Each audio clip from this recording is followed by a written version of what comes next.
ನಾನು 3 ಡೇಸಿಂದ ಮೊನ್ನೆ ಬಂದಾಗ ಅಂದರೆ ನನ್ನಲ್ಲಿ ತುಂಬ ಇಲ್ಲಿ ಬಂದಾಗ ನನಗೇನೋ ಅನ್ನಿಸ್ತಿರ್ಲಿಲ್ಲ.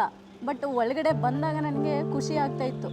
ಇಲ್ಲಿ ಬಂದಾಗ ಎಲ್ಲರನ್ನೂ ನೋಡಿದಾಗ ಫಸ್ಟ್ ಟೈಮ್ ಬಂದಿದ್ದೆ, ನೆಕ್ಸ್ಟ್ ಟೈಮು 2ನೇ ಸರಿ ಇಲ್ಲಿ ಬಂದಿರೋದು.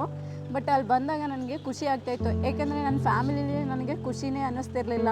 ವರ್ಕಿಗೆ ಹೋಗ್ಬೇಕಾದ್ರೂ ಅಷ್ಟೇ ಟೆನ್ಷನ್ನು, ಮನೆ ಟೆನ್ಷನ್ನು, ಅಯ್ಯಪ್ಪ ಯಾಕಪ್ಪ ಈ ಜೀವನ ಬೇಕು ಅನ್ನಿಸ್ತಿತ್ತು. ಆದರೆ ಇಲ್ಲಿ 4 ದಿನ ಬಂದರೆ ಖುಷಿ ಇರುತ್ತೆ, ಆನಂದ ಇರುತ್ತೆ, ಮತ್ತು ನೆಮ್ಮದಿನೂ ಕೂಡ ಸಿಗುತ್ತೆ. ಎಲ್ಲರ ಜೊತೆ ಬೆರೀಬೇಕು ಅನ್ನೋ ಮನಸ್ಸು ಇತ್ತು.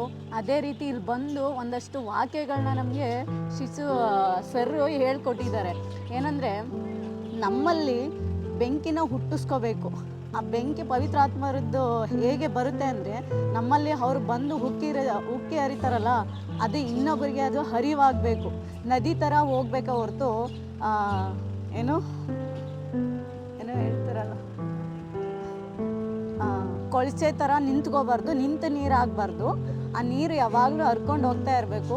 ಎಲ್ಲಿ ನಮಗೆ ಒಳ್ಳೆ ನೀರು ಸಿಗುತ್ತೋ ಅದೇ ಥರ ನಮಗೂ ಕೂಡ ಒಳ್ಳೆಯವರು ಇಲ್ಲಿ ಜನ್ರೇಷನ್ನು ಕೂಡ ಸಿಗ್ತಾರೆ. ಆದರೆ ಅವ್ರಿಗೆ ಹರಿವಾಗೋ ಥರ ನಾವು ತಿಳ್ಕೊಬೇಕು. ಇವತ್ತು ನನಗೆ ಒಂದು ಎಕ್ಸ್ಪೀರಿಯನ್ಸ್ ಆಯಿತು. ನಾನು ಫ್ರೈಯರ್ ಮಾಡಬೇಕಾದ್ರೂ ಅಷ್ಟೇ ಅಲ್ಲಿ ಹೇಳ್ತಾಯಿದ್ರು, ಆ ಪವರ್ನ ನನಗೆ ತಡ್ಕೊಳ್ಳೋಕ್ಕೆ ಆಗ್ತಾಯಿಲ್ಲ, ನನ್ನ ಬಾಡೀಲಿ ಕಂಟ್ರೋಲ್ ಮಾಡೋಕ್ಕೆ ಆಗ್ತಾಯಿಲ್ಲ. ಯಾಕೆಂದರೆ ನನ್ನ ಕಣ್ಮುಂದೆ ಬರೀ ಶಿಲ್ಬೆಲಿರೋ ನಮ್ಮ ಜೀಸಸ್ ಮಾತ್ರ ನನಗೆ ಕಾಣಿಸ್ತಾ ಇದ್ದಾರೆ. ಅಲ್ಲಿ ಕಾಣಿಸ್ಬೇಕಾದ್ರೂ ನನಗೆ ಕಂಟ್ರೋಲ್ ಮಾಡೋಕ್ಕಾಗ್ತಿಲ್ಲ. ಬಾಡಿನ ಏನು ಮಾಡಬೇಕು ಅಂತಲೇ ಗೊತ್ತಾಗ್ತಿಲ್ಲ. ಬಟ್ ಆವಾಗ ಏನಾಯಿತು ಅಂತಲೂ ಗೊತ್ತಾಗ್ತಿಲ್ಲ. ಆದರೆ ನಾನು ಮುಂದೆ ನನ್ನ ಆ ಶಕ್ತಿನ ನಾನು ಎಲ್ಲೂ ನೋಡಿರಲಿಲ್ಲ. ಬಟ್ ಇಲ್ಲಿ ನೋಡ್ತಾ ಇದ್ದೀನಿ, ನನ್ನ ಕಣ್ಮುಂದೆ ಜೀಸಸೇ ಬರ್ತಾ ಇದ್ದಾರೆ.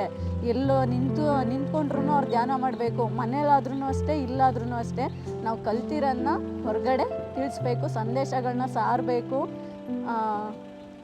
ಅದು ಜನರಿಗೆ ಅರಿವಾಗಬೇಕು. ಓಕೆನಾ?